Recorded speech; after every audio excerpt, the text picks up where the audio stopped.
자, 우리 3학년 세 번째 영상 제곱근의 대소비교에 대해서 같이 해볼 겁니다. 자, 말 그대로 제곱근, 루트가 있는 친구들의 대소, 크기, 크고 작은 거는 어떻게 비교할 수 있을까에 대해서 알아보겠다는 건데요. 자, 여기다가 이제 여러분들 필기를 해올 건데, 필기하는 거 봤더니 이거를 이렇게 축소해 놓고 막 필기하다 보니까 여기가 한 가득 차는 친구들이 있습니다. 앞으로 필기할 때는 이게 지금 A4 용지 사이즈라고 생각하시면 돼요. 그러니까 좀 충분히 이렇게 확대를 해놓고 여러분들이 필기를 하면은 이렇게 깔끔하게 좀 정리가 잘 될 겁니다. 그래서 충분히 확대해서 필기를 하자. 자, 그럼 일단 대소비교, 제곱근의 대소비교하기 전에 지난 시간에 배웠던 내용을 좀 복습을 해볼 겁니다. 자, 5의 제곱근. 지겹지 이거 너무 많이 해서. 자, 5의 제곱근을 우리 문장으로 표현하면 어떻게 돼? 뭐 해서? 제곱해서 얼마가 되는 수? 5가 되는 수가 되죠. 자, 그거를 수식으로 표현해주면 어떤 네모를 제곱했을 때 5가 되는 그런 네모를 우리는 5의 제곱근이야 라고 합니다. 그리고 우린 이걸 앞으로 뿔마 루트 5야 라고 쓰기로 했어요. 자, 이게 첫 번째 배웠던 거. 자, 두 번째 배웠던 거는 이제 제곱근의 성질입니다. 루트와 제곱이 만나면 어떻게 된다? 서로 사라진다. 그래서 우리 루트 5를 제곱했을 때도 제곱이랑 루트가 사라져서 5, 마이너스 루트 5를 제곱했을 때도 이 마이너스도 제곱이니까 플러스가 되면서 사라지고 제곱이랑 루트가 또 사라지니 얘도 그냥 5. 자, 그 다음 이렇게 루트 안쪽으로 제곱이 들어갔을 때도 제곱이랑 루트가 사라지면서 5가 되고 루트 안쪽에 마이너스 5의 제곱이 되더라도 얘도 사라지면서 결과값이 5가 나올 거야 라고 설명을 선생님이 해줬습니다. 제곱근의 성질 규칙이다. 자, 근데 여러분들이 이걸 배우고 나서 이런 실수를 하는 친구들이 있어요. 루트 마이너스 3의 제곱 이렇게 쓰는 친구들이 있습니다. 특히 제곱도 사실 이렇게 쓰는 친구들이 있어. 창현아, 이거 안에다가 쓴 걸까 바깥에다 쓴 걸까? 너가 한번 맞춰봐. 애매하게 쓰는 친구들이 있습니다. 자, 우리 앞으로 주의해야 될 거. 루트 바깥쪽에다가 제곱을 쓸 거면 이렇게 괄호를 해주고 제곱을 해준다. 이게 루트 바깥쪽에 제곱을 쓰는 방법. 자, 그 다음 루트 안쪽에 쓸 거면 깔끔하게 루트 안쪽에다가 이렇게 써주시면 돼요. 근데 문제는 뭐냐면 만약에 얘를 이렇게 루트 안쪽이라고 생각했어. 그럼 얘가 사실 얘들아 루트 마이너스 9라는 거잖아. 근데 우리가 이런 건 없습니다. 이 루트 안에 음수가 들어갈 수가 없어요. 그 이유를 생각해보면 예를 들어서 루트 마이너스 3 같은 거 생각해보자. 자, 우리가 요 뜻으로 한번 생각해보면 아니다. 바로 우리 이제 잘하니까 요거로 바로 가보면 뭔가를 제곱했을 때 마이너스 3이 되는 그 네모를 얘기하자잖아. 근데 우리 뭔가 제곱했을 때 마이너스가 나올 수가 있나요? 없나요? 없습니다. 우리가 이제까지 배웠던 수 중에서는 제곱했을 때는 무조건 0보다 크거나 같기 때문에 이러한 네모가 있을 수가 없어. 그래서 중학교 수준에서는 이런 걸 생각하지 않아요. 루트 안에가 음수인 걸 생각하지 않는다. 꼭 기억하셔야 됩니다. 그러니까 음수인 거는 우리가 중학교 때는 없다 또는 배우지 않는다 이 정도로만 생각하시면 될 것 같아요. 자, 그럼 지금부터 본격적으로 이제 제곱근의 대소비교에 대해서 알아볼 건데, 자, 일단 결론부터 좀 제시를 해볼게요, 선생님이. 제곱근의 대소비교 누가 더 크니? 라고 물어보는 거잖아. 자, 봐봐. 루트 뭐 8이랑 루트 5랑 여러분들 생각에 당연히 누가 클 것 같아요? 당연히 루트 8이 크겠지 라고 생각을 할 겁니다. 왜? 루트 안에 있는 이 8이 여기에 있는 5보다 크잖아. 그러니까 루트를 있든 말든 얘가 더 클 거야. 결론적으로 얘가 맞습니다. 맞아요.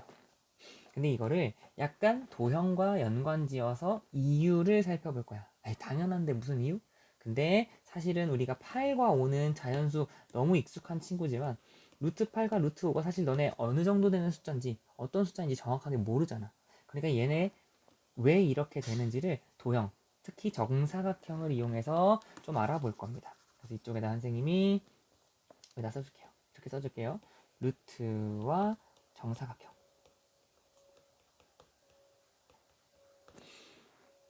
자, 보자. 우리 정사각형을 이렇게 하나 그려볼게요. 다시 정사각형을 하나 딱 그리면 자, 이렇게 그릴 수 있을 겁니다. 자, 선생님이 이 정사각형의 넓이를 한번 5라고 해볼게. 자, 그럼 정사각형의 넓이를 5라고 하면 이 정사각형의 한 변의 길이는 얼마가 될까요? 3, 2, 1. 자, 우리가 길이를 모르니까 그냥 A라고 한번 해볼까? 정사각형이니까 둘이 똑같을 거지, A랑 A로. 그러면 우리는 정사각형의 넓이 A 곱하기 A, 즉 A의 제곱이 뭐가 돼야 돼? 5가 돼야 되는구나. 이거 우리 이제까지 했던 제곱근이잖아. 그럼 우리 A는 뿔마 루트 5야 라고 쓸 수 있는데 길이니까 플러스인 누구? 루트 5를 선택해줘야 되는구나. 자, 그럼 한 가지만 예시 더 들어보면 5를 이쪽으로 잠깐 빼고 선생님이 여기 안에다가 조금 더 작은 넓이가 3짜리인 정사각형을 그려볼게요. 이렇게. 자, 그럼 이 넓이가 3짜리인 정사각형의 한 변의 길이는 얼마라고 표현할 수 있을까? 똑같이 생각하면 b라고 하면 b의 제곱 넓이 b의 제곱이 3이 나와야 되니까 한 변의 길이는 우리 루트 3이 나와야 될 거야 라고 구할 수가 있습니다. 그러면 우리 여기서 알 수 있는 첫 번째 특징, 정사각형에서는 넓이랑 길이 사이, 넓이로부터 이 길이를 알아내려면 뭐만 붙이면 된다? 루트만 붙이면 되는구나 라는 걸 알아낼 수가 있어요. 자, 그럼 보자. 이제 루트 5랑 루트 3이랑 누가 더 큰지를 한번 비교해 볼 건데 당연히 우리 지금 여기 큰 넓이가 5인 정사각형의 한 변의 길이가 루트 5였고 넓이가 3짜리인 정사각형의 한 변의 길이가 루트 3이었어. 당연히 우리가 이 넓이가 더 큰 5가 더 크잖아. 그러니까 넓이가 3, 더 작은 이 한 변의 길이가 큰 친구보다는 당연히 작겠죠. 이렇게. 넓이가 더 크기 때문에 정사각형에서 한 변의 길이가 더 작다. 약간 이런 느낌으로 얘네 둘의 대소 비교를 우리가 설명을 할 수가 있습니다. 이렇게. 그래서 이런 거를 여러 번 반복하다 보면은 그냥 루트 안에 있는 숫자가 큰 쪽이 루트를 씌웠을 때도 크구나 라고 결론을 지을 수가 있어요. 여러분들이 여기서 알고 있어야 되는 거 정사각형 넓이가 5면 한 변의 길이 루트 5라고 표현할 수 있고 넓이가 3이면 한 변의 길이 루트 3이라고 표현할 수 있고 여기서 비교해보면 루트 5가 루트 3보다 더 크다라는 걸 간단하게 알아낼 수가 있겠구나.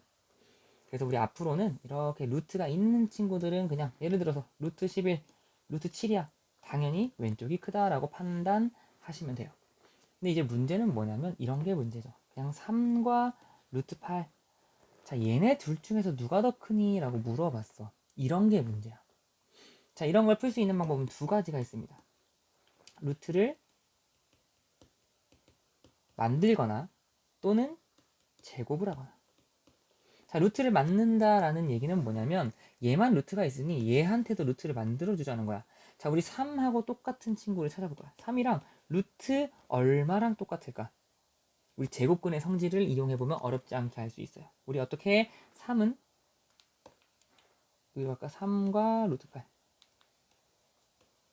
우리 3은 루트 3의 제곱이랑 똑같잖아. 왜냐면 어차피 얘 지워지면 그냥 3이잖아. 그래서 우리 제곱근의 성질을 이용하면은 3은 루트 3의 제곱이랑 똑같고 결국에 루트 9랑 똑같네 라고 판단을 할 수 있어서 당연히 그러면 루트 9 쪽이 루트 8 쪽보다 더 크겠다라고 판단할 수 있는 방법 첫 번째가 있고, 자, 두 번째 방법, 제곱을 한다라는 의미는 뭐냐면 자, 3과 루트 8이 있어. 그냥 얘도 제곱을 해주라는 거야. 그럼 얘는 제곱해주면 9가 되고 루트 8은 전체를 제곱해주면 제곱근의 성질에 의해서 8이 되죠. 그럼 얘도 9 쪽이 더 크니까 얘가 왼쪽이 더 커야 돼 라고 판단할 수도 있습니다. 우리가 이렇게 한쪽에만 루트가 있을 때는 루트를 만들어주거나 또는 제곱을 해주거나 이 방법을 통해서 대소 비교를 할 수가 있다라고 여러분들이 알고 계시면 돼요. 꼭 이거 두 가지 기억하셔야 됩니다. 이렇게 두 가지 방법. 자, 근데 이제 음수로 가면 좀 헷갈릴 수도 있는데 선생님이 여기다가 다 썼으니까 또 밑으로 내려와서 예시를 하나 더 들어보면, 자, 여러분들한테 마이너스 8이랑 마이너스 루트 59랑 누가 더 크니? 라고 물어봤어. 자, 잠깐 정지시켜 놓고 한번 이거 누가 더 큰지 비교해 보세요. 자, 비교해 봤으면 자, 우리가 일단은 음수는 이걸 생각해야 돼. 자, 마이너스 5랑 마이너스 4 중에서 누가 더 크지?